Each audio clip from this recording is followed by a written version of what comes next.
해질녘 시장은 언제나처럼 삶의 소란함으로 들끓었다. 좌판을 정리하는 상인들의 외침과 흥정하는 손님들의 목소리가 뒤섞여 하나의 거대한 소음을 만들어냈고, 짭조름한 생선 비린내와 구수한 떡볶이 냄새가 바람을 타고 섞여들었다. 김순자 할머니는 익숙하게 인파를 헤치며 자신의 작은 식당 손맛 국밥으로 향하고 있었다. 그녀의 손에는 내일 장사할 싱싱한 채소가 담긴 비닐봉지가 들려 있었다. 주름진 손등과 깊게 패인 세월은 그녀가 겪어온 고단한 삶을 말해주고 있었지만, 그 속에서도 꼿꼿한 허리와 단단한 눈빛만은 무너지지 않은 성벽처럼 그녀를 지탱하고 있었다. 15년 전, 빗길을 달리던 덤프트럭이 그녀의 세상 전부를 앗아간 그날 이후로 순자의 시간은 멈춰 있었다. 사랑하는 딸과 사위, 그리고 눈에 넣어도 아프지 않을 손자 이하중까지 한꺼번에 잃은 그녀에게 남은 것은 텅 빈 집과 가슴을 도려내는 그리움뿐이었다. 사람들은 시간이 약이라고 했지만 그 약은 순자에게 아무런 효능이 없는 듯했다. 그녀는 그저 하루하루를 기계처럼 살아낼 뿐이었다. 작은 식당을 열고 손님을 맞고 음식을 내는 반복적인 일상만이 그녀를 현실에 붙잡아 두는 유일한 끈이었다. 그때였다. 시장 한쪽 구석에서 소란스러운 소리가 들려온 것은 사람들의 웅성거림과 함께 거친 욕설, 그리고 동물의 겁에 질린 비명이 섞여 있었다. 무심코 고개를 돌린 순자의 눈에 한 장면이 박혔다. 험상궂은 인상의 남자가 낡은 트럭 짐칸에서 백설기처럼 새하얀 진돗개 한 마리를 거칠게 끌어내리고 있었다. 개는 필사적으로 버텼지만 남자는 아랑곳하지 않고 굵은 밧줄을 잡아당겼다. 개의 목이 졸리고 네 발이 아스팔트 바닥에 끌리며 상처가 났지만 남자의 눈에는 일말의 동정심도 보이지 않았다. 그는 틀림없는 개장수였다. 주변 사람들은 안타까운 표정으로 혀를 찼지만 누구 하나 선뜻 나서는 이는 없었다. 험악한 개장수의 기세에 눌려 혹은 남의 일에 끼어들었다가 봉변을 당할까 두려워 모두가 방관자일 뿐이었다. 순자 역시 처음에는 외면하려 했다. 이미 자신의 삶만으로도 벅찼다. 남의 일에, 그것도 짐승의 일에 신경 쓸 여력이 없었다. 하지만 필사적으로 살기 위해 발버둥 치는 개의 눈과 마주친 순간 순자의 발걸음이 돌처럼 굳어버렸다.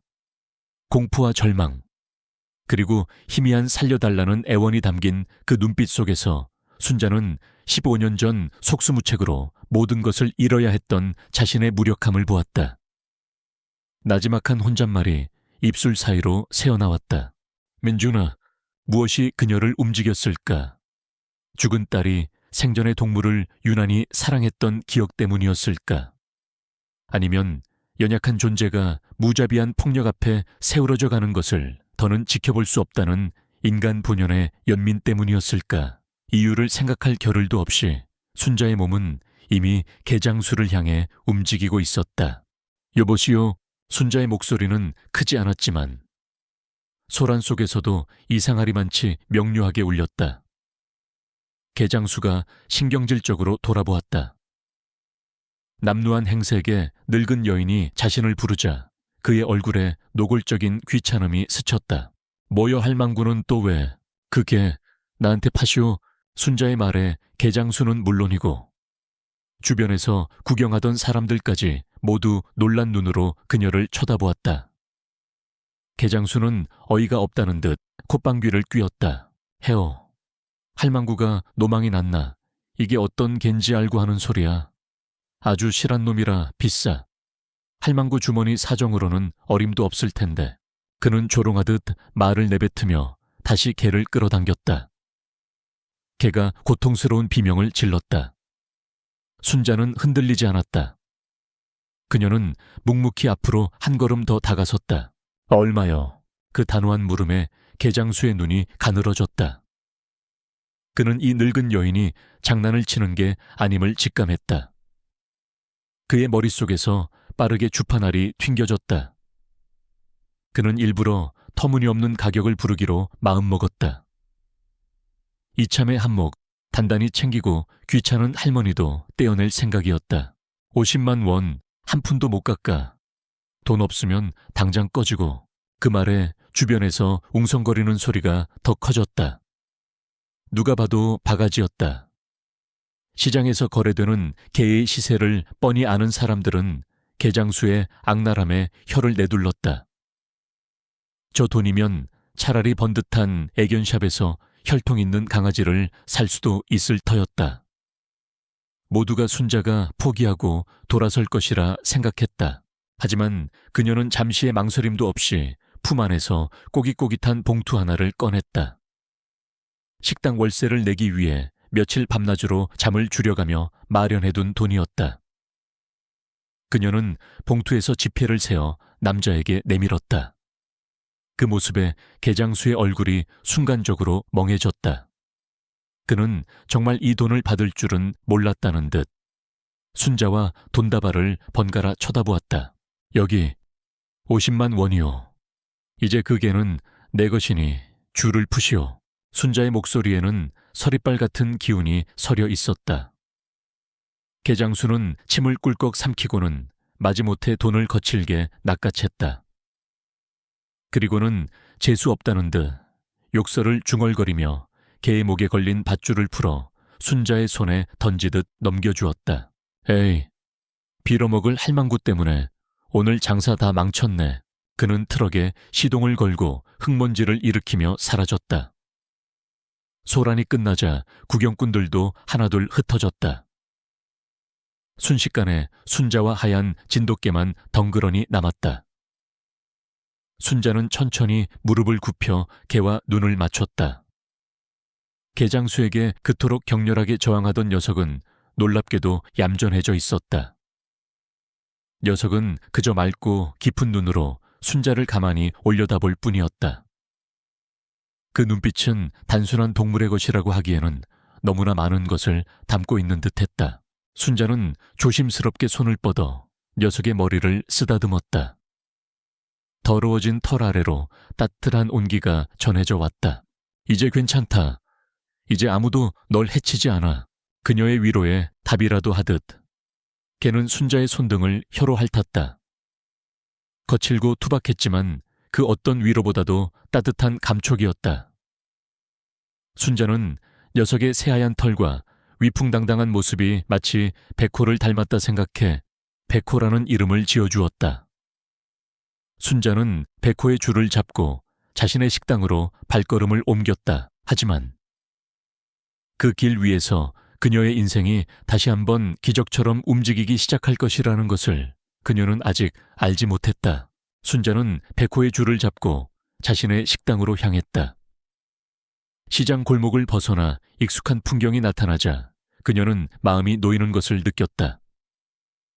이제 녀석을 씻기고 따뜻한 밥을 먹여주면 될 터였다. 15년 만에 그녀의 삶에 새로운 생명체가 들어온 것이다. 작고 보잘것없는 존재지만 그녀의 텅 빈 가슴에 잔잔한 온기를 불어넣어 줄 것만 같았다.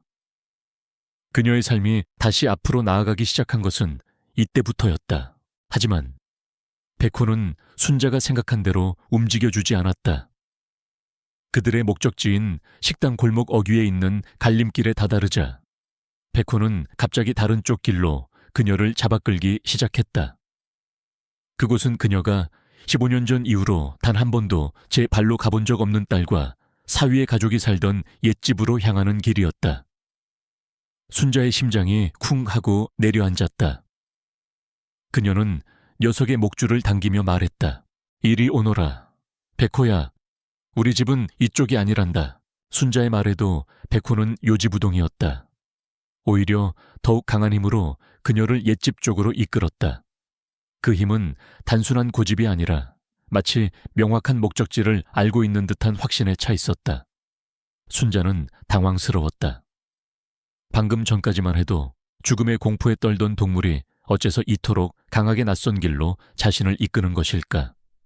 묘한 기시감과 설명할 수 없는 이끌림에 순자는 결국 백호가 원하는 대로 발걸음을 옮기기 시작했다. 재개발로 인해 모습이 많이 변해버린 동네였지만 군데군데 낯익은 풍경들이 그녀의 기억을 자극했다. 딸의 손을 잡고 걷던 길, 민준이와 함께 아이스크림을 사 먹던 작은 구멍가게 터 잊었다고 생각했던 기억들이 파편처럼 떠올라 가슴을 아프게 찔렀다. 순자는 그 기억의 파편들 속에서 행복했던 과거에 자신과 마주해야 했다. 그때의 순자는 누구보다 밝게 웃고 있었다. 가족의 울타리 안에서 평온과 안정을 느끼며 미래에 대한 희망으로 가득 차 있었다. 그 희망은 15년 전에 비극적인 사고로 산산조각이 났지만 백호가 이끄는 길을 따라 걷는 동안 순자는 그 조각들을 하나씩 다시 주워 모으는 기분이었다. 백호는 망설임 없이 골목길을 누비며 나아갔다. 그리고 마침내 담쟁이 덩굴이 무성하게 자라나 폐가처럼 변해버린 낡은 2층 한옥 앞에서 걸음을 멈췄다. 순자의 심장이 쿵 하고 내려앉았다. 그곳은 한때 웃음소리가 가득했던 그녀의 딸과 사위, 그리고 손자 민준이의 온기가 서려 있던 집이었다. 굳게 닫힌 녹슨 대문 앞에서 백호는 순자를 돌아보았다. 그리고는 마치 다 왔어요. 할머니라고 말하는 듯한 깊은 눈빛으로 그녀를 올려다보았다. 석양이 집 전체를 붉게 물들이고 있었다. 믿을 수 없는 일이 바로 그날 시작되고 있었다. 녹슨 대문은 순자의 기억보다 더 낡고 초라해져 있었다. 15년의 세월은 담쟁이 덩굴을 벽 너머까지 자라게 했고 한때 윤이 나던 문고리는 붉은 녹물 자국을 눈물처럼 흘리고 있었다. 순자는 차마 그 문을 열 용기가 나지 않았다. 문 너머에는 그녀의 행복과 절망이 함께 잠들어 있었다. 한 걸음만 내디디면 애써 봉인해 두었던 기억의 판도라, 상자가 열려 걷잡을 수 없는 슬픔이 쏟아져 나올 것만 같았다. 그때 곁에 있던 백호가 낑낑거리는 소리를 내며 코로 대문을 밀었다. 육중한 쇠가 마찰하는 소름 끼치는 소리와 함께 굳게 닫혀 있던 문이 힘없이 열렸다. 백호는 망설임 없이 잡초가 무성한 마당으로 들어섰다. 그리고는 다시 순자를 돌아보며 어서 들어오라는 듯 꼬리를 살랑였다. 그 순수한 재촉에 순자는 홀린 듯 마당으로 발을 들였다. 공기는 먼지와 축축한 흙, 그리고 썩어가는 나무 냄새로 무겁게 가라앉아 있었다. 한때 딸이 정성껏 가꾸던 화단은 이제 이름 모를 잡초들의 차지가 되어 있었다. 민준이가 매달려 놀던 감나무는 앙상한 가지만을 하늘로 뻗고 있었다. 모든 것이 그녀의 부서진 마음처럼 황폐했다. 순자는 깨진 장독대 조각에 주저앉아 차오르는 눈물을 삼켰다. 민준아, 우리 강아지 보고 싶구나. 하지만 백호는 감상에 젖어 있을 틈을 주지 않았다. 녀석은 마당을 이리저리 뛰어다니며 냄새를 맡더니 이내 감나무 아래의 한 지점을 발견하고는 짖기 시작했다. 처음에는 낮게 으르렁거리더니 이내 무언가 중요한 것을 발견했다는 듯 크고 다급하게 짖어댔다. 순자가 의아한 눈으로 쳐다보자 백호는 앞발로 미친 듯이 땅을 파헤치기 시작했다. 흙먼지가 사방으로 튀었다. 백호야, 왜 그러니 그만하거라. 순자의 만류에도 백호의 행동은 멈추지 않았다. 오히려 더욱 집요하게 땅을 팠다. 그 모습이 어딘가 필사적이어서 순자는 더는 말리지 못하고 지켜볼 수밖에 없었다. 한참을 파헤치던 백호의 발톱에 무언가 딱딱한 것이 걸렸다. 녀석은 낑낑거리며 그것을 물어 순자의 발치에 가져다 놓았다. 그것은 아이들의 학용품 상자로 쓰이곤 하던 낡고 녹슨 양철 상자였다. 겉면의 그림은 대부분 벗겨져 무슨 그림이었는지 알아볼 수도 없었다. 순자의 심장이 가쁘게 뛰기 시작했다. 이것은 분명 민준이의 보물 상자였다. 아이는 자신이 아끼는 물건들을 이 상자에 넣어 아무도 모르는 곳에 숨겨두곤 했다. 순자는 떨리는 손으로 상자를 열었다. 다행히 안쪽은 비교적 온전하게 보존되어 있었다. 상자 안에는 작은 로봇 장난감과 조약돌 몇 개, 그리고 낡은 스케치북 한 권이 들어있었다. 순자는 숨을 죽인 채 스케치북을 집어들었다. 첫 장을 넘기자 삐뚤빼뚤한 손으로 그린 가족 그림이 나타났다. 엄마, 아빠, 그리고 할머니의 손을 잡고 활짝 웃고 있는 아이. 순자는 그림 속 자신의 모습을 손가락으로 쓸어보다가 터져 나오는 울음을 간신히 참았다. 한 장 넘길수록 민준이의 세상이 펼쳐졌다. 구름, 나무, 고양이, 그리고 유난히 자주 등장하는 하얀 강아지 그림. 아마도 아이는 오래전부터 진돗개를 키우고 싶었던 모양이었다. 순자의 입가에 희미한 미소가 떠올랐다가 이내 사라졌다. 스케치북의 뒤쪽으로 갈수록 그림의 분위기는 점차 어둡고 혼란스러워졌다. 아이의 천진난만함 대신 정체를 알 수 없는 불안과 공포가 느껴졌다. 그리고 마지막 장에서 순자는 숨을 멈췄다. 그곳에는 거대한 트럭 한 대가 그려져 있었다. 단순한 자동차 그림이 아니었다. 검푸른 색으로 칠해진 트럭의 측면에는 아이의 손으로 그렸다고는 믿기 힘들 만큼 제법 구체적인 로고가 새겨져 있었다. 세 개의 봉구리 위로 해가 떠오르는 모양이었다. 그리고 트럭 옆에는 잔뜩 겁에 질린 표정의 아이와 그 아이를 노려보는 듯한 험상궂은 남자의 얼굴이 그려져 있었다. 그림 아래에는 아이가 남긴 마지막 흔적이 있었다. 아직 글씨가 서툴러 알아보기 힘들었지만 분명 한빛이라는 두 글자와 아저씨 무서워라는 문장이었다. 순자의 온몸에서 피가 빠져나가는 듯한 느낌이 들었다. 머릿속이 새하얗게 비워졌다가 이내 거대한 망치로 얻어맞은 듯한 충격이 밀려왔다.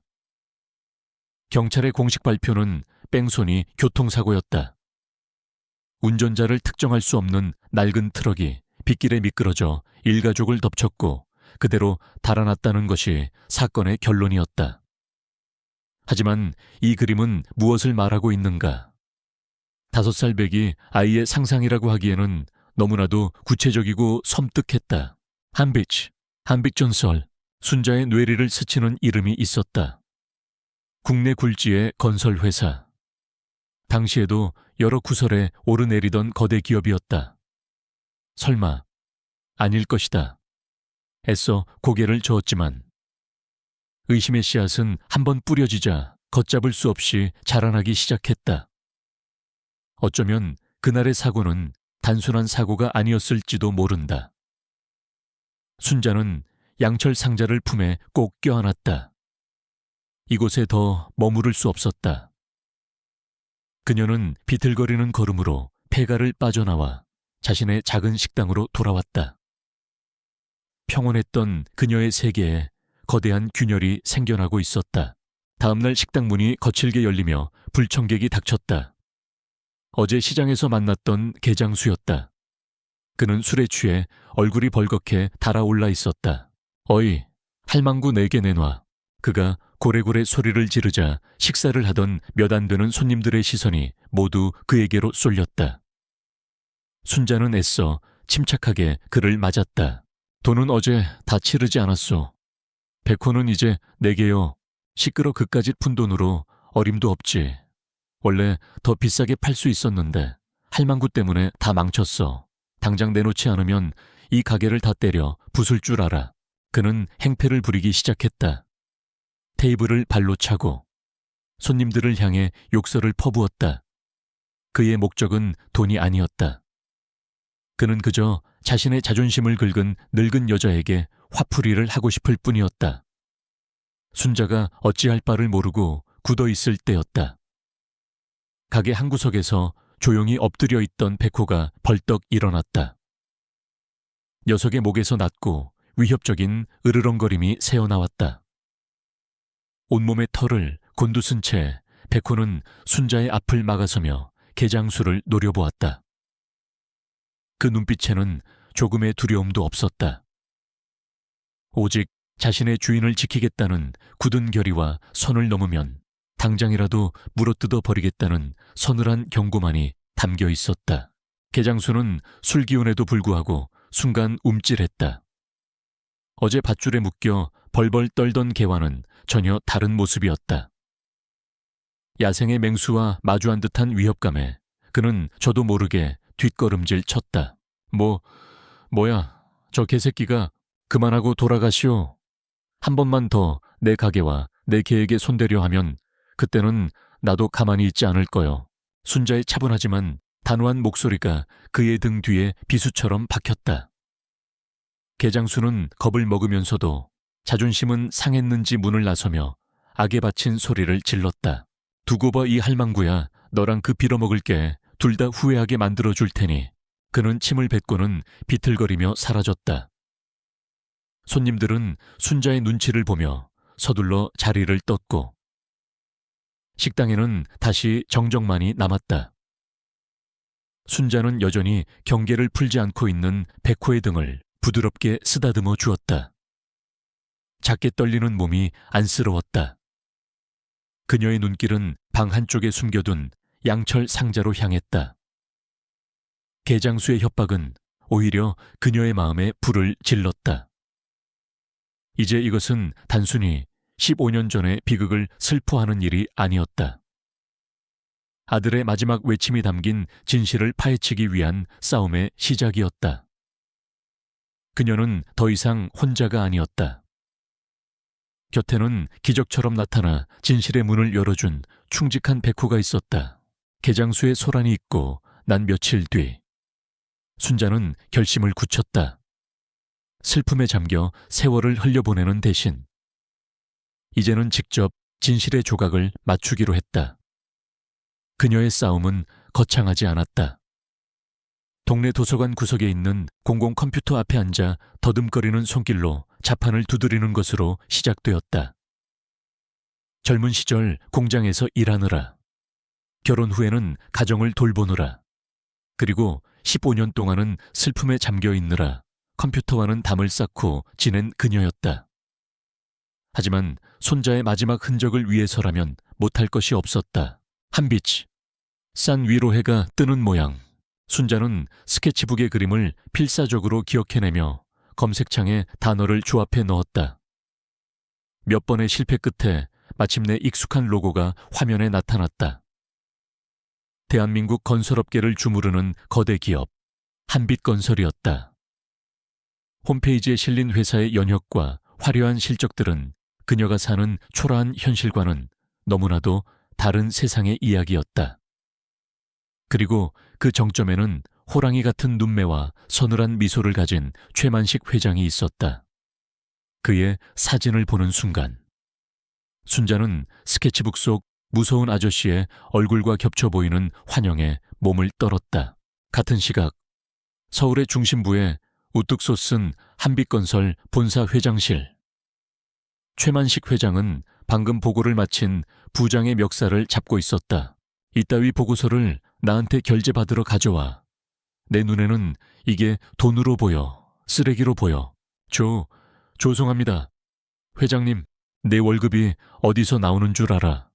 이런 종이 쪼가리 낭비하라고 내가 너희를 먹여 살리는 게 아니야. 당장 꺼져. 최만식은 부장을 바닥에 내동댕이 쳤다. 그는 자신의 제국에 작은 흠집 하나 나는 것조차 용납하지 못하는 완벽주의자이자 목적을 위해서라면 수단과 방법을 가리지 않는 냉혈한이었다. 그의 눈의 인간은 오직 쓸모있는 도구와 쓸모없는 쓰레기. 두 종류로만 나뉠 뿐이었다. 15년 전 자신의 비리를 덮기 위해 한 가정을 통째로 지워버린 일 따위는 그의 기억 속에 먼지처럼 희미하게 남아있을 뿐이었다. 순자는 혼자만의 힘으로는 거대한 한빛에 맞설 수 없음을 직감했다. 그녀의 머릿속에 한 사람이 떠올랐다. 15년 전 사건을 담당했던 젊은 형사. 비록 사건은 윗선의 압력으로 허무하게 종결되었지만 그는 유일하게 유족의 아픔에 공감하며 끝까지 범인을 잡지 못한 것을 분통해하던 사람이었다. 이름은 박진철. 순자는 수소문 끝에 그가 경찰을 그만두고 지금은 허름한 상가 건물에서 작은 흥신소를 운영하고 있다는 사실을 알아냈다. 먼지 쌓인 간판이 걸린 박진철의 사무실은 그의 현재 처지를 말해주는 듯했다. 한때 정의감으로 불타던 젊은 형사는 이제 세상사에 달고 달아 냉소적인 표정을 띤 중년의 남자가 되어 있었다. 그는 순자를 한눈에 알아보았다. 그리고 그녀의 방문 목적 또한 짐작했다. 오랜만입니다, 어머님. 하지만 이미 끝난 일입니다. 박진철은 제가 가득한 재떨이를 비우며 말했다. 그의 목소리에는 깊은 피로감이 묻어 있었다. 저도 그때는 분했습니다. 하지만 한빛은 우리가 건드릴 수 있는 상대가 아닙니다. 괜히 긁어 부스럼 만들지 마시고 이제는 마음 편히 지내시는 게. 이결복에 순자는 그의 말을 자르고 품에서 스케치북을 꺼내 마지막 장을 펼쳐 보였다. 박진철의 눈이 가늘어졌다. 그는 그림을 뚫어지라 쳐다보았다. 트럭의 로고, 험상궂은 남자의 얼굴, 그리고 한빛이라는 글씨. 현장에서는 발견되지 않았던 너무나도 명백한 증거였다. 잊고 있던 사건의 퍼즐 조각들이 그의 머릿속에서 요동치기 시작했다. 어린아이의 증언, 그때는 왜 이것을 생각지 못했을까 하니 어쩌면 알면서도 외면했던 것일지도 모른다. 이건 내 손주가 남긴 마지막 말일세. 나는 이 아이의 한을 풀어주기 전에는 눈을 감을 수 없어. 도와주게. 순자의 간절한 눈빛에 박진철에 잠들어 있던 형사의 본능이 꿈틀거렸다. 그는 길게 담배 연기를 뿜어낸 뒤 마침내 결심한 듯 말했다. 알겠습니다. 정식으로 수사를 할 수는 없지만 제가 가진 끈을 총동원해서 비공식적으로 다시 파헤쳐 보겠습니다. 대신 위험해지면 무조건 발을 빼셔야 합니다. 한편 한빛건설의 심장부에서는 새로운 스타가 떠오르고 있었다. 촉망받는 젊은 건축가 강지훈.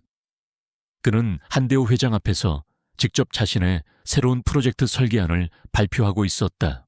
기존의 틀을 깨는 과감한 디자인입니다. 이 건축물은 한빛의 새로운 10년을 상징하는 랜드마크가 될 것입니다. 지훈의 목소리에는 자신감이 넘쳤다. 그의 설계안은 혁신적이면서도 실용적이었고 시각적인 아름다움뿐만 아니라 도시의 미래를 담아내는 깊은 철학이 느껴졌다. 한대호는 흡족한 미소로 그를 바라보았다. 다른 직원들에게는 호랑이처럼 무서운 그였지만 유독 강지훈에게는 아버지와도 같은 부드러운 표정을 보였다. 역시 강 실장이야. 내 기대를 저버리지 않는군. 강지훈은 한대호 회장이 후원하는 보육권 출신이었다. 그는 6살 이전의 기억이 없었다. 그의 가장 오래된 기억은 보육권의 하얀 천장과 소독약 냄새였다. 한대호 회장은 그에게 강지훈이라는 새 이름과 함께 새로운 삶을 선물했다. 공부를 지원하고 유학을 보내고 마침내 한빛의 핵심 인재로 키워냈다. 지훈에게 한대호는 단순한 후원자가 아니라 자신을 구원해준 아버지이자 신과 같은 존재였다. 그의 왼쪽 관자놀이에는 스트레스를 받을 때마다 희미하게 욱신거리는 흉터가 있었지만 의사는 어릴 적에 다친 상처일 뿐이라고 대수롭지 않게 말했다. 발표를 성공적으로 마친 지훈은 한대호 회장의 차를 타고 다음 현장으로 이동하고 있었다. 차가 복잡한 시내를 빠져나갈 때였다. 지훈은 무심코 창밖을 보다가 낡은 흥신소 건물 앞에서 나오는 노인과 눈이 마주쳤다. 백발이 성성한, 깊은 슬픔을 간직한 듯한 얼굴의 노인이었다. 그 순간 지훈은 심장이 쿵 하고 내려앉는 듯한 기묘한 충격을 느꼈다. 처음 보는 얼굴인데 이상하게 가슴 한구석이 아렸다. 마치 잃어버린 무언가를 본 듯한 애틋하고 서러운 감정이었다. 순자 역시 자신들을 스쳐 지나가는 고급 세단을 보았다. 차창 너머로 보인 젊은 남자의 날카롭고 지적인 얼굴. 그녀 또한 설명할 수 없는 아픔을 느꼈다. 잃어버린 아들의 온기가 그의 눈빛에 스며들어 있는 것만 같았다. 두 사람의 찰나의 교차는 그렇게 끝이 났다. 하지만 그 짧은 순간은 두 사람 모두의 마음에 지워지지 않는 잔상을 남겼다. 박진철은 곧바로 15년 전의 사건 파일을 다시 꺼내 먼지를 털기 시작했다. 서류의 행간에 숨겨진 모순과 조작의 흔적을 찾기 위해서였다. 그는 당시 뺑소니 사고 현장 조사 보고서, 부검 기록, 그리고 주변 탐문 수사 기록을 샅샅이 뒤졌다. 모든 보고서는 완벽하게 깔끔했다. 사고 원인은 빗길 미끄러짐, 용의 차량은 불특정 낡은 트럭, 피해 가족은 차량 결함으로 인한 전복, 사망은 사고로 인한 즉사로 결론 지어져 있었다. 하지만 박진철은 알고 있었다. 이 깔끔함은 진실을 덮기 위한 완벽한 조작의 결과라는 것을. 그는 순자가 가져다 준 스케치북의 그림을 책상 위에 펼쳐놓고 밤늦도록 담배 연기를 뿜어내며 고민했다. 한빛, 트럭, 무서운 아저씨. 이 세 가지 단어는 단순한 우연의 일치가 아닐 터였다. 그의 눈에 들어온 것은 사고 현장 주변의 토지 소유권 기록이었다. 사고가 발생한 지 며칠 만에 그 지역의 넓은 부지가 태산건설과 관련된 유령 회사로 급하게 소유권이 이전된 기록이 있었다. 또한 그 땅의 용도 변경 허가가 상식적으로 이해되지 않을 만큼 신속하게 승인된 정황도 포착되었다. 박진철은 겉으로 드러난 사건 기록 외에 지하에 숨겨진 거대한 그림자를 발견한 것이다. 그는 직감했다. 이 사건은 단순한 살인 사건이 아니라 부동산 개발 이권과 관련된 거대한 비리의 일부일지도 모른다는 것을. 한편 최만식 회장은 지훈에게 새로운 임무를 맡겼다. 바로 15년 전 사고가 발생했던 그 지역의 재개발 프로젝트 총괄 책임자 자리였다. 지훈은 회장의 신뢰에 감사하며 흔쾌히 임무를 수락했다. 그는 프로젝트를 위해 낡은 토지대장과 구역도면을 검토하기 시작했다. 그러다 이상한 점을 발견했다. 사고 지역 주변의 토지 소유권이 사고 직후 한빛건설과 관련된 유령 회사로 급하게 변경된 기록, 그리고 상식적으로 이해되지 않는 용도, 변경 허가 등 조작의 흔적이 역력했다. 지훈은 도면을 살피며 깊은 생각에 잠겼다. 왜 사고 직후 이런 일이 벌어졌을까? 당시 사고에 대한 의문이 그의 머릿속에 떠올랐다. 경찰은 단순 뺑소니 사고로 종결했지만 그는 어쩐지 석연치 않은 기분이 들었다. 그는 자신이 받은 서류들이 겉보기엔 완벽하지만 그 안에는 뭔가 감춰진 것이 있다는 것을 본능적으로 느꼈다. 그날 밤 사무실에 홀로 남아 지도 위에 붉은 선을 긋던 지훈은 깨질 듯한 두통을 느꼈다. 관자놀이의 흉터가 송곳으로 찌르는 듯 욱신거렸다. 그 순간 그의 뇌리에 파편적인 영상들이 스쳐 지나갔다. 비냄새, 날카로운 타이어 마찰음, 엄마의 비명, 그리고 자신들을 덮치는 거대한 트럭의 헤드라이트. 손에는 딱딱한 로봇 장난감이 쥐어져 있었다. 지훈은 책상 위로 쓰러지며 거친 숨을 몰아쉬었다. 의미를 알 수 없는 기억의 파편들이 그를 혼란에 빠뜨렸다. 대체 저것들은 뭐지? 왜 내 머릿속에 저런 영상들이 있는 거지? 그는 자신을 괴롭히는 기억의 정체를 알 수 없어 절망했다. 하지만 그의 내면 깊숙한 곳에서는 이 모든 것을 밝혀내야 한다는 강렬한 충동이 일고 있었다. 며칠 뒤 개장수의 소란이 있은 후 순자는 다시 한번 백호를 곁에 두고 그를 지키기로 결심했다. 그녀는 이제 백호가 단순한 애완동물이 아님을 직감적으로 알고 있었다. 녀석은 하늘이 그녀에게 보낸 기적이자 진실을 밝힐 열쇠였다. 순자는 백호에게 따뜻한 밥을 먹이고 깨끗하게 씻겨주었다. 백호는 순자의 손길을 따뜻하게 받아들였다. 녀석은 이제 더 이상 시장에서 공포에 떨던 개가 아니었다.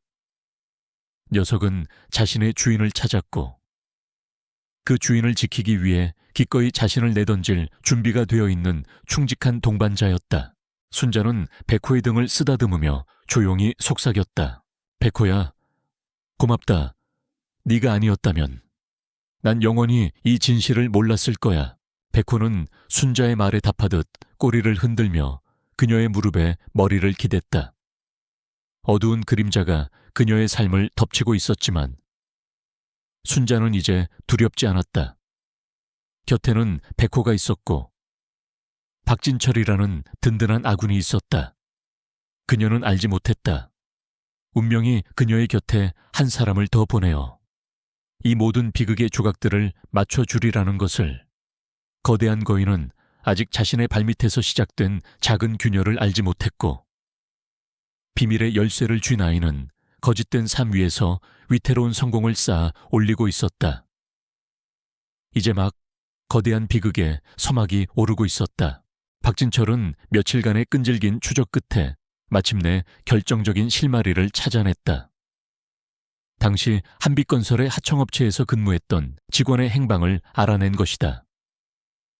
이제는 병들고 늙어 지방의 한적한 요양병원에서 여생을 보내고 있는 남자였다.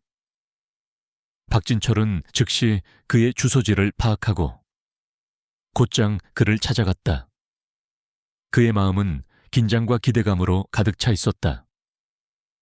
이 노인의 증언이 15년 전 사건의 진실을 밝혀낼 수 있는 마지막 퍼즐 조각이 될 수도 있다는 예감 때문이었다. 요양병원의 복도는 퀴퀴한 양 냄새와 노인들의 기침 소리로 가득했다. 박진철은 간호사의 안내를 받아 남자, 즉 김 씨의 병실로 들어섰다. 그는 앙상하게 마른 몸으로 침대에 누워 힘겹게 숨을 쉬고 있었다. 죽음을 앞둔 노인은 삶의 모든 미련을 놓은 듯 초점 없는 눈으로 천장을 바라보고 있었다. 박진철은 조심스럽게 그의 곁에 다가가 조용히 신분을 밝혔다. 안녕하세요. 김씨, 15년 전 한빛건설 하청업체에서 근무하셨던 박진철 형사입니다. 김씨의 눈빛에 희미한 생기가 돌았다. 그의 입술이 파르르 떨리며 힘겹게 단어를 뱉어냈다. 형사, 그때 나를 찾아왔던. 박진철은 고개를 끄덕였다. 예, 맞습니다. 그때는 제가 너무 어리고 무지했습니다. 제대로 진실을 파헤치지 못했습니다. 하지만 이제라도 저는 당신이 알고 있는 모든 것을 듣고 싶습니다. 김 씨는 잠시 망설였다. 15년간 굳게 닫아두었던 입을 연다는 것은 쉬운 일이 아니었다. 그에게는 진실을 말했을 때의 두려움과 진실을 영원히 가슴에 묻고 가야 하는 양심의 가책이 동시에 존재했다. 박진철은 노인의 손을 잡고 간절하게 말했다. 당신이 진실을 말하지 않으면 그 사건은 영원히 묻히게 됩니다. 당신이 본 것을 말해 주십시오. 그래야 그분들의 억울한 죽음이 헛되지 않을 수 있습니다. 그의 말에 김 씨의 눈가에 투명한 눈물이 맺혔다. 그는 마침내 마음을 굳힌 듯 고개를 끄덕였다. 힘겹게 숨을 고른 뒤 그의 목소리가 한때의 기억을 끄집어내기 시작했다. 수련의 사위 김태진은 정의감 넘치는 기술자였다. 그는 한빛건설이 교량공사에서 비자금을 조성하기 위해 값싼 중국산 철근을 사용하고 안전검사 보고서를 조작했다는 사실을 알아챘다. 그리고 그 모든 비리를 입증할 증거 자료를 손에 넣었다. 사고가 나던 그날 밤, 그는 언론사 기자에게 이 자료를 넘기기 위해 약속 장소로 가던 길이었다. 그건 사고가 아니었어. 처음부터 계획된 살인이었지. 한대호 회장이 보낸 전문 킬러들이 빗길 뺑소니 사고로 위장한 거야. 태진이 그 친구만 없애면 될 것을, 죗값 받기 싫어서 일가족을 전부. 흐흐흑. 노인은 더 이상 말을 잇지 못하고 흐느꼈다. 15년간 묵혀두었던 진실을 마침내 털어놓은 그의 눈에서는 한없이 뜨거운 눈물이 흘러내렸다. 노인의 증언은 순자의 가장 끔찍한 의심이 사실이었음을 확인시켜 주었다. 박진철은 떨리는 손으로 녹음기의 정지 버튼을 눌렀다. 이제 싸움의 명분은 분명해졌다. 한때의 정의로운 형사가 지금은 거대한 악에 맞서 싸우는 한 사람의 투사가 된 것이다. 한편 강지훈의 세계는 서서히 균열하고 있었다. 식당에서의 사건은 그의 마음에 깊은 파문을 남겼다. 이 소식은 한대호 회장의 귀에도 들어갔다. 한대호는 지훈에게 전화를 걸어 걱정하는 척하며 그의 의중을 떠봤다. 지훈아, 웬 노인을 도왔다는 소리를 들었다. 착한 마음은 좋다만 그런 후미진 동네의 말썽꾼들하고는 엮이지 않는 게 좋아. 그의 경고는 지훈을 안심시키기는커녕 오히려 의심의 불씨를 지폈다. 왜 회장님은 내가 그 할머니를 돕는 것을 이토록 경계하시는 걸까? 마치 내가 그들과 엮이는 것을 두려워하는 것처럼. 그리고 이틀 뒤 백호는 기적적으로 수술을 이겨내고 퇴원했다. 지훈은 사람을 시켜 깨끗하게 정리된 식당으로 순자와 백호를 데려다 주었다. 그리고는 개의 상태를 확인한다는 핑계로 다시 식당을 찾았다. 지훈이 식당 문을 열고 들어서는 순간 힘없이 누워있던 백호가 벌떡 일어났다. 아직 성치 않은 몸이었지만 녀석은 꼬리를 미친 듯이 흔들며 낑낑거렸다. 그리고는 지훈에게 다가가 그의 손에 머리를 비볐다. 그 모습은 단순히 친절한 사람을 방해는 행동이 아니었다. 오랜 시간 헤어졌던 주인을 다시 만난 게에 순수한 환희와 그리움 그 자체였다. 백호는 지훈의 바짓가랑이를 물고 놓지 않으며 그에게 자신의 감정을 온몸으로 표현했다. 순자는 그 광경을 보고 숨을 멈췄다.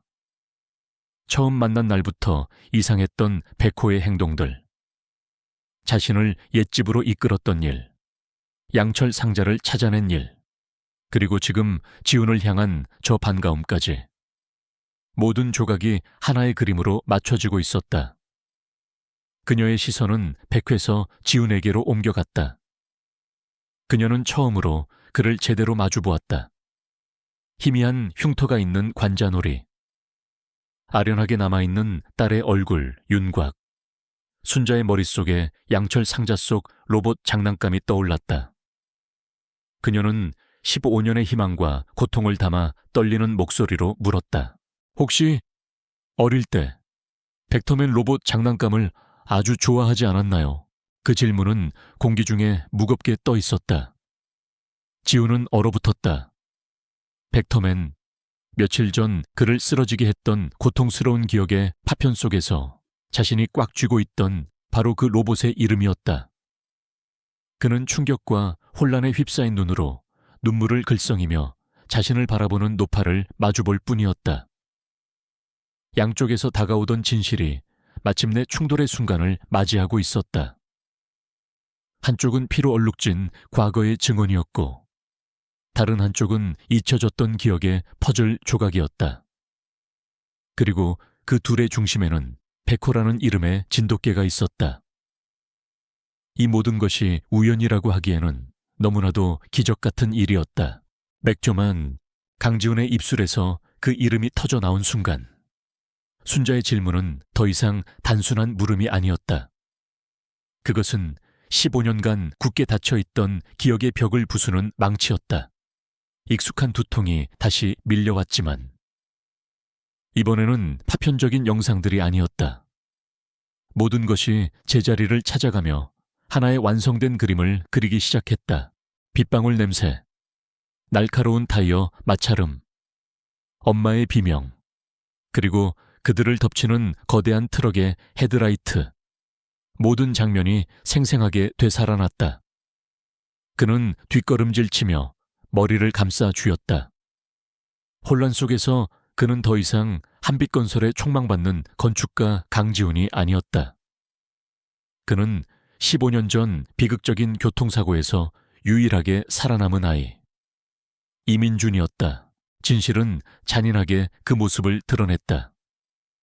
지난 15년간 자신을 키워준 은인이자 아버지라고 믿었던 한대호 회장이 사실은 자신의 가족을 몰살한 원수였다는 것을 그는 눈물을 글썽이는 순자를 바라보았다.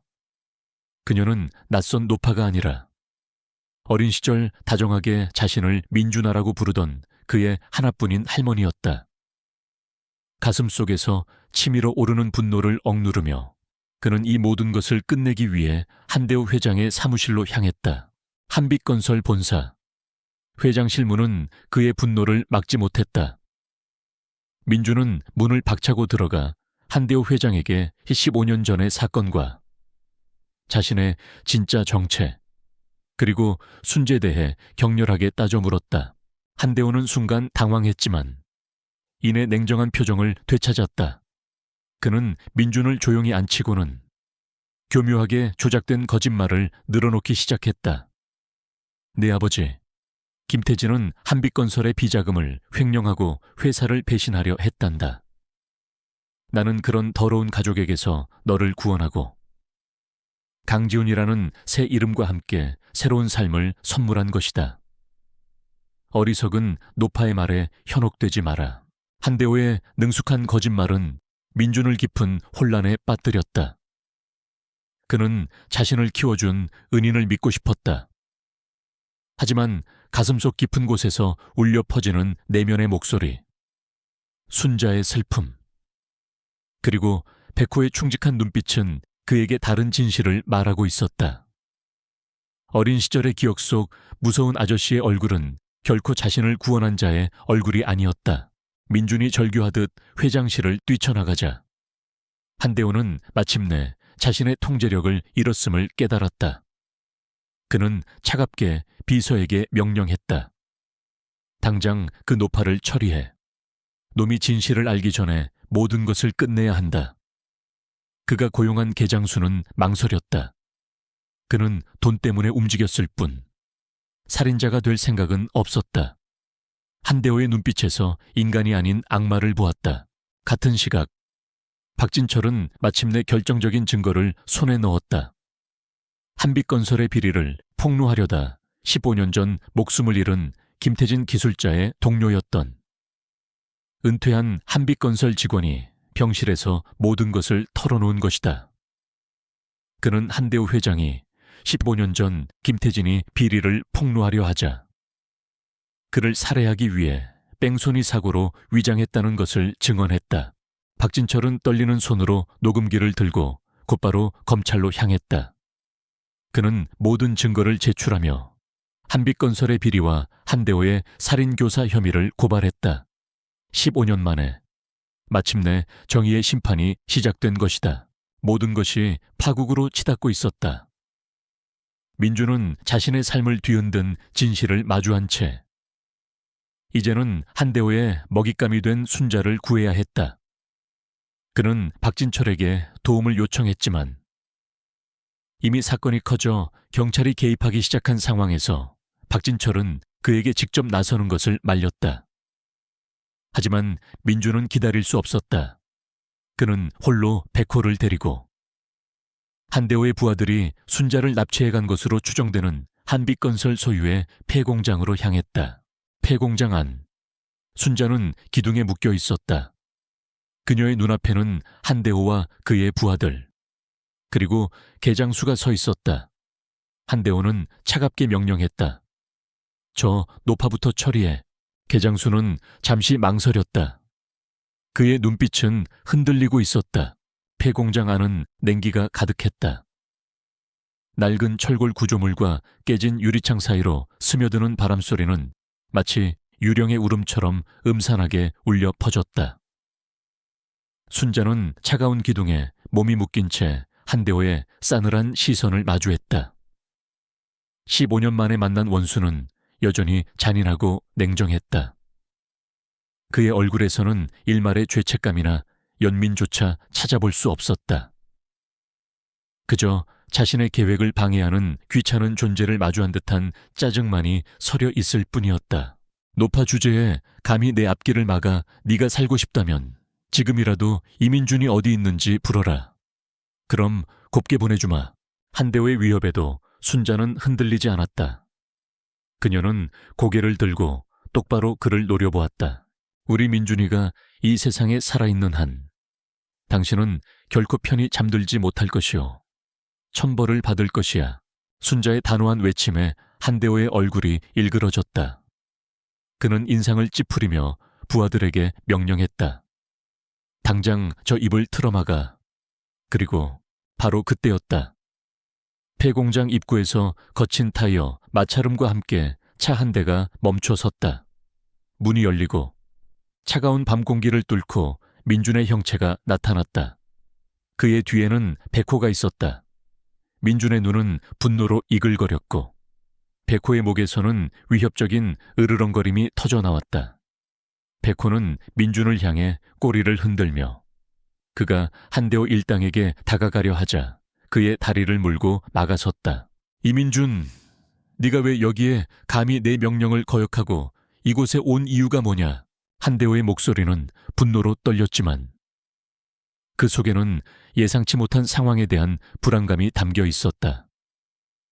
민준은 대답하지 않았다.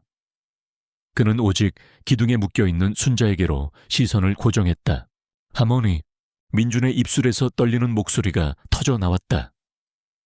그토록 오랜 시간 잊고 지냈던 단어였다. 한대호가 아버지라고 세뇌시킨 거짓된 삶 속에서 억눌려왔던 진짜 감정이었다. 순자는 민준의 목소리에 고개를 들었다. 그녀의 눈가에 눈물이 차올랐다. 우리 민준이, 내 강아지가 살아 돌아왔구나. 그녀의 눈빛을 본 민준은 더 이상 참을 수 없었다. 그는 한대호에게 달려들었다. 백호 또한 민준을 따라 달려들었다. 한대호의 부하들이 민준을 가로막았다. 혼란스러운 난투극이 시작되었다. 민준은 건축가라는 직업과 어울리지 않는 격렬한 몸싸움을 벌였다. 백호는 그의 발치에서 마치 그림자처럼 부하들의 다리를 물고 넘어뜨렸다. 그때 한대호의 부하들 중 한 명이 순자를 향해 둔기를 휘둘렀다. 순자는 눈을 질끈 감았다. 하지만 고통은 찾아오지 않았다. 그만해, 난 못해. 놀랍게도 둔기를 휘두르려던 부하는 개장수였다. 그는 비명을 지르며 둔기를 내던졌다. 그의 눈은 공포에 질려 있었다. 그는 한대호의 지시를 따르며 순자의 목숨을 빼앗는 것에 극심한 두려움을 느끼고 있었다. 그의 양심이 마지막으로 그를 붙잡고 있었다. 그 혼란의 틈을 타 백호는 순자에게 달려갔다. 녀석은 묶여있는 순자의 다리를 핥으며 낑낑거렸다. 마치 걱정 마세요. 제가 왔어요라고 말하는 듯했다. 민준은 자신을 가로막는 부하를 쓰러뜨리고 순자에게로 달려갔다. 그는 그녀를 부축해 일으키려 했다. 어머니, 괜찮으십니까? 제가 왔습니다. 민준의 목소리는 떨렸지만 그 속에는 결연함이 있었다. 이제 그는 더 이상 과거의 비극에 갇힌 아이가 아니었다. 그는 진실을 마주하고 가족을 지키기 위해 싸우는 용감한 남자였다. 민준아, 내 강아지가 살아있었구나. 순자는 민준의 얼굴을 두 손으로 감쌌다. 주름진 그녀의 손에서 따뜻한 온기가 전해져 왔다. 민준의 눈에서도 뜨거운 눈물이 흘러내렸다. 그들은 15년 만에 가장 극적인 순간에 재회했다. 그때 폐공장 밖에서 수많은 경찰차의 사이렌 소리가 울려 퍼졌다. 박진철이 신고를 하고 경찰력을 요청한 것이다. 폐공장 안으로 경찰 특공대원들이 들이닥쳤고 한대호와 그의 부하들은 순식간에 제압되었다. 한대호는 무릎을 꿇은 채 허탈한 웃음을 지었다.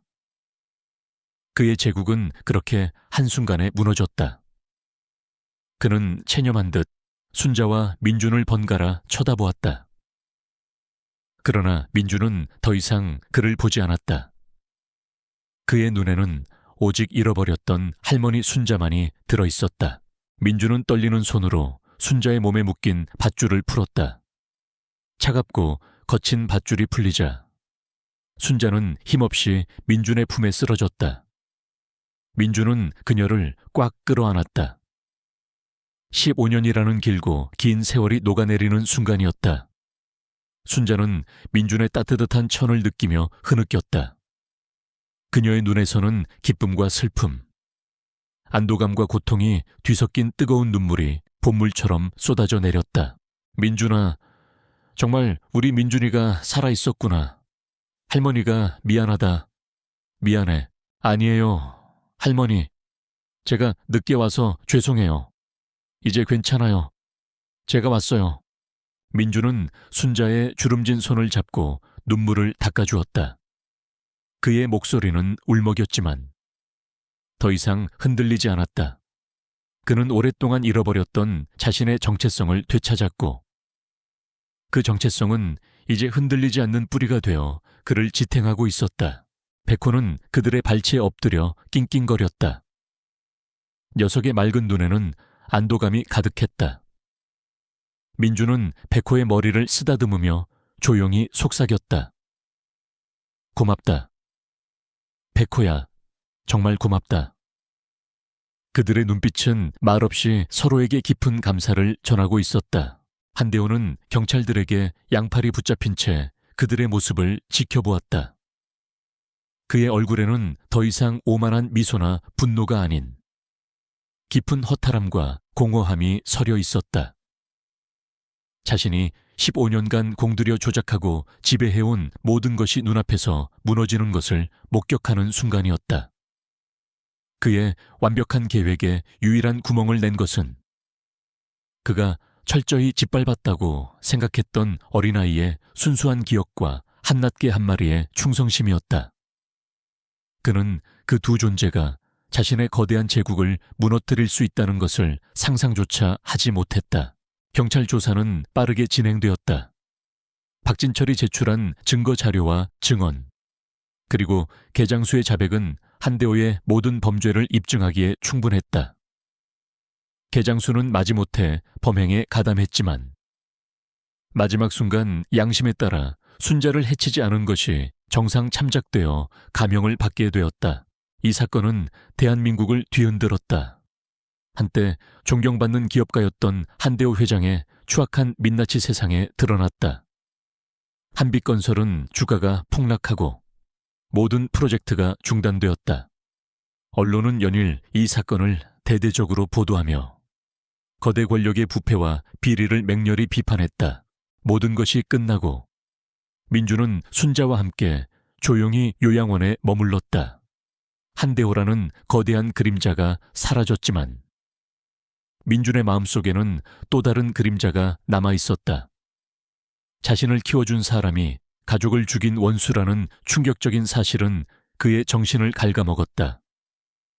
그는 밤마다 악몽에 시달렸다. 자신이 한대호의 손에 이끌려 행복했던 지난 15년의 기억은 쓰레기통에 버려야 할 것 같았고 진짜 가족을 잃었던 비극적인 과거의 무게는 그를 짓눌렀다. 순자는 그런 민준의 곁을 묵묵히 지켰다. 그녀는 아무 말도 하지 않았다. 그저 매일 아침 따뜻한 미역국을 끓여주고 그가 좋아하는 불고기를 만들어 주었다. 주름진 손으로 그의 등을 쓸어주고 밤에는 이불을 덮어주었다. 그녀의 따뜻한 손길과 변함없는 사랑은 민준의 굳게 닫힌 마음을 천천히 녹여주었다. 그녀의 존재 자체가 그에게는 가장 큰 치유였다. 어느 날 오후 순자는 민준에게 양철 상자를 건넸다. 민준은 상자를 열고 낡은 로봇 장난감과 조약돌 그리고 마지막으로 스케치북을 꺼냈다. 그는 마지막 장에 그려진 그림을 한참 동안 바라보았다.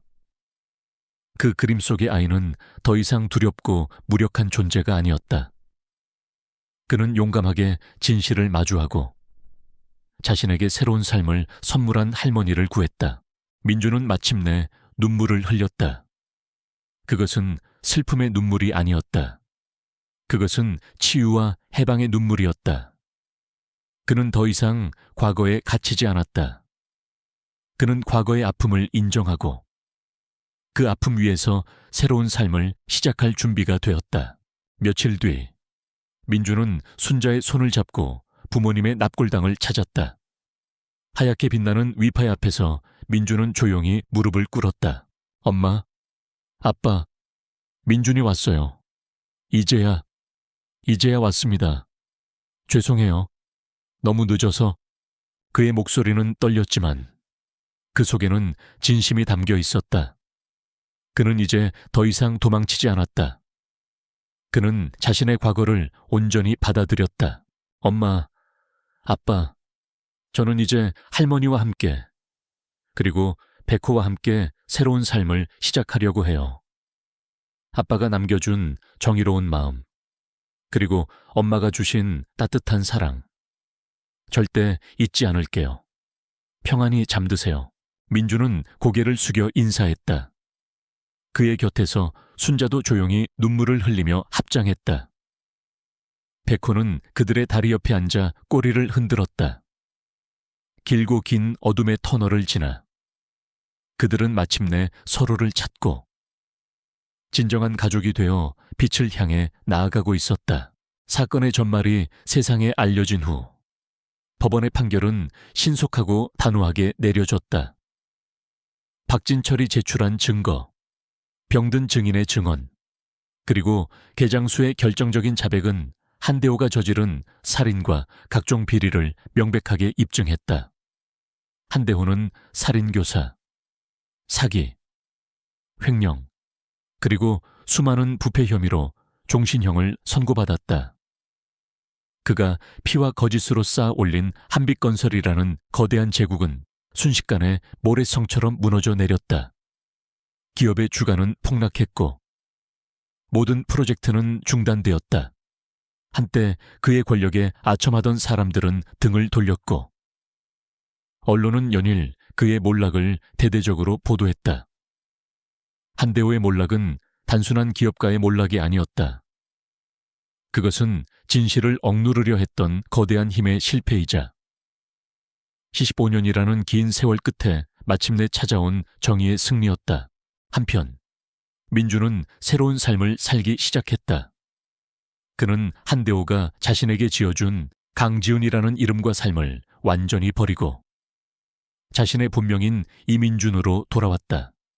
하지만 정체성의 혼란은 여전히 그를 괴롭혔다. 지난 15년간 그가 믿고 사랑했던 모든 것이 한낱 거짓이었다는 사실은 그의 마음을 깊이 병들게 했다. 그는 밤마다 악몽에 시달렸다. 꿈속에서 그는 한대호의 차가운 눈빛과 마주했고 자신이 사랑했던 그 아버지의 손에 의해 부모님이 죽임을 당하는 끔찍한 장면을 계속해서 보았다. 그는 자신의 성공이 더러운 돈과 죄악 위에서 쌓아 올려졌다는 사실에 극심한 죄책감을 느꼈다. 한대호에게 받은 모든 것을 버리고 싶었지만 그것은 자신의 삶 전체를 부정하는 것과 같았다. 건축가로서의 그의 재능은 한대호가 그에게 준 선물이었고 그의 삶을 지탱했던 모든 관계들 또한 그가 강지훈으로 살았던 시간 속에서 만들어진 것이었다.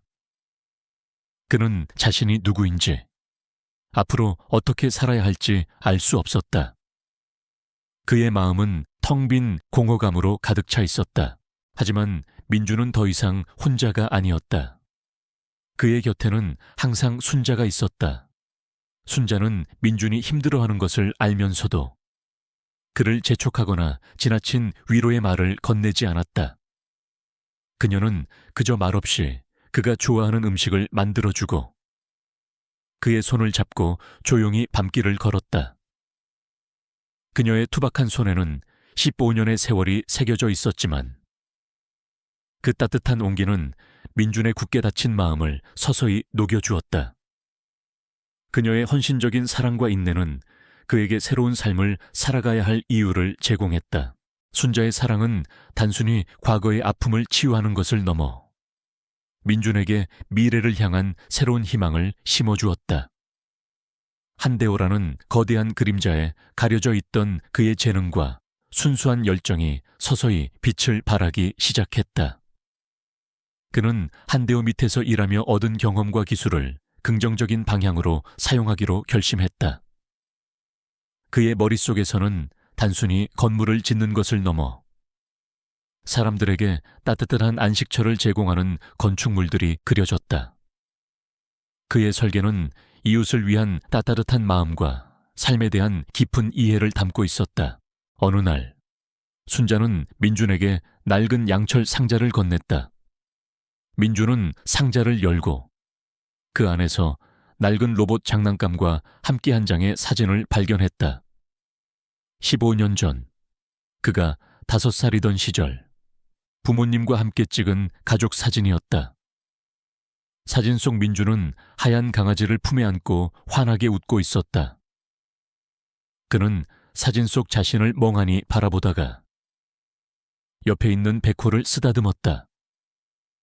백호는 그의 손길에 행복한 듯 꼬리를 흔들었다. 민준은 마침내 깨달았다. 백호는 단순히 그들의 재회를 이끈 매개체가 아니었다. 녀석은 15년 전부터 이미 그의 가족이었고 그를 지켜주고 있었다. 민준은 그제야 비로소 지난 15년의 슬픔을 털어내고 진정으로 새로운 삶을 시작할 준비가 되었다. 그는 양철 상자를 품에 안고 순자의 손을 잡고 거리로 나섰다. 그들의 앞에는 밝은 미래가 기다리고 있었다. 그 미래는 한대호의 그림자가 드리워진 화려한 성공이 아니라 소박하지만 진실된 행복이었다. 1년의 세월이 흘렀다. 순자의 작은 국밥집은 이제 예전에 허름하고 쓸쓸했던 모습이 아니었다.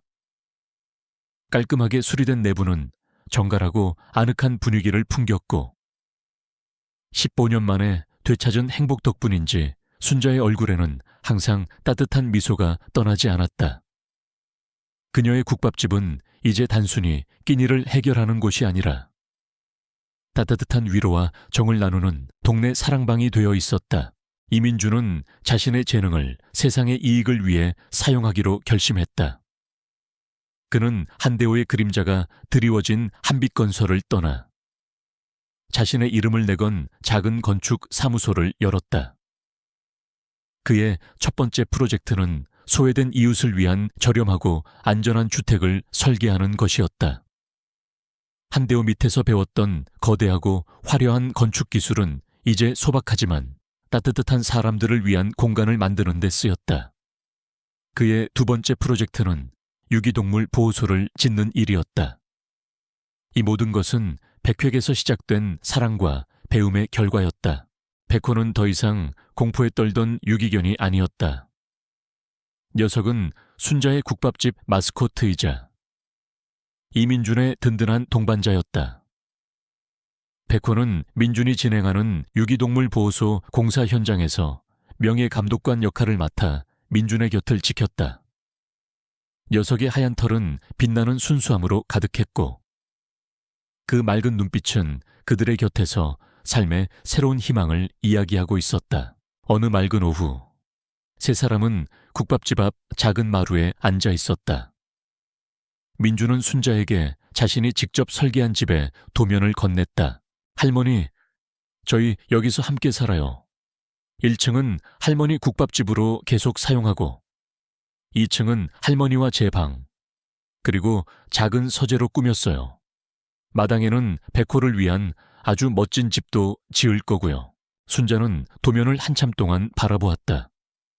그곳에는 화려한 장식이나 거대한 규모는 없었지만 따뜻한 온기와 사랑이 가득했다.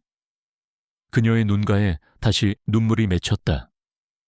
그러나 이번에는 슬픔의 눈물이 아니었다. 행복과 감격, 그리고 고마움의 눈물이었다. 그녀는 민준의 손을 잡고 조용히 고개를 끄덕였다. 밤은 깊어지고 마루에는 세 사람의 따스한 온기만이 감돌았다. 순자는 민준의 머리를 쓰다듬었다. 고맙다. 민준아, 정말 고마워. 민준은 그녀의 손을 잡고 그녀의 따뜻한 손에 자신의 볼을 기댔다. 백호는 그들의 발치에서 깊은 잠에 빠져 있었다. 길고 어두웠던 터널은 끝났다. 그 터널의 끝에는 서로를 향한 변치 않는 사랑과 헌신, 그리고 한 마리 충직한 개의 끈질긴 인내가 있었다. 그들은 마침내 새로운 가족이라는 이름으로 서로의 손을 잡고 밝은 빛을 향해 나아가고 있었다.